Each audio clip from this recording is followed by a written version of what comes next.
Give me a minute and let's talk about Russian advances.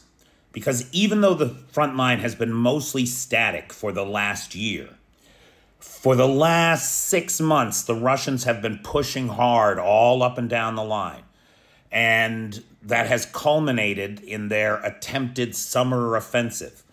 And even though the large-scale maneuver warfare of a summer offensive has never materialized, they are making some progress. In the last week, we've seen Russian forces in the Pokrovsk area amid heavy battles that continue, where the Russian forces continue to push and destroy Ukrainian positions with artillery, glide bombs, mechanized and dismounted infantry attacks.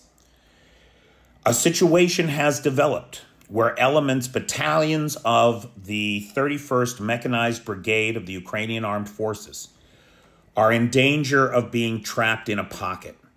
That's what you're seeing up there. These advances have all happened in the last, week or so. In the last 7 days, it's about a 6-kilometer advance. If we zoom out on this a little bit, you can see that's where the pocket has developed. That's Pokrovsk over there. And what's really important is this road. That road is what the Russians are trying to cut off. That is the main road between the supply hub of Chasiv Yar in the north by Bakhmut and Pokrovsk here in the Donetsk region, just to the west there. Now, there is another road, but it's not the preferred route. It's out of the way. It adds lots of miles, but it is safer at this juncture because we can see the Russians are getting close to establishing fire control over that road.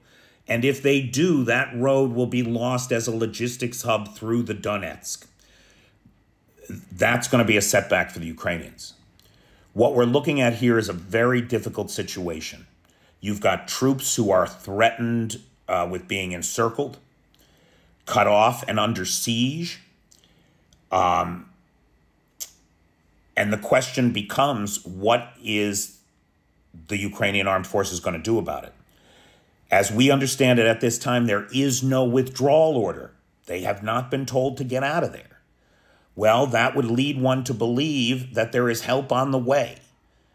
And how the Ukrainians respond to this emergent crisis, this extremely fluid situation, will be very telling about the state of the Ukrainian armed forces at this stage of the war. I believe. So this is an evolving situation.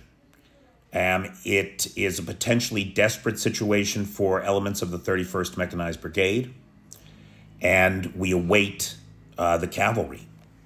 I'm just sitting here waiting to hear that bugle and see those horses come over the hill.